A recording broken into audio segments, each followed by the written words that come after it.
விருதுநகர் மாவட்டம் அருப்புக்கோட்டை தொகுதி 2021 திமுகவின் சார்பில் போட்டியிட்டு வெற்றி பெற்றவர் வந்து KKSS ராமச்சந்திரன். இவர் வந்து 91,040 வாக்குகள் வாங்கி வெற்றி பெற்றிருக்கிறாரு. அதிமுகவின் சார்பில் போட்டியிட்டவர் 52,006 வாக்குகள் வாங்கி வெற்றி வாய்ப்பை இழந்திருக்கிறாரு.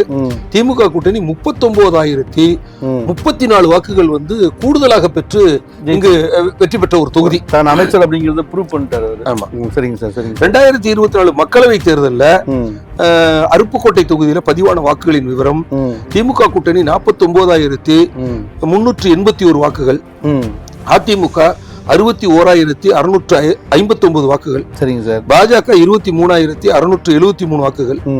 இங்கு அதிமுக பாஜக 85,332 வாக்குகள், சரிங்க சார். ஆனா திமுக 49,000 வாக்குகள் தான் வாங்கி இருக்குது. 2024 மக்களவை தேர்தலில் அருப்புக்கோட்டை தொகுதியில அதிமுக 35,951 வாக்குகள் வந்து கூடுதலாக பெற்றிருக்கு. 2026 சட்டமன்ற தேர்தல் கால நிலவரப்படி அருப்புக்கோட்டை தொகுதியை அதிமுக கூட்டணி கைப்பற்றுவதற்கு வாய்ப்புகள் மிக அதிகமாக இருக்கு.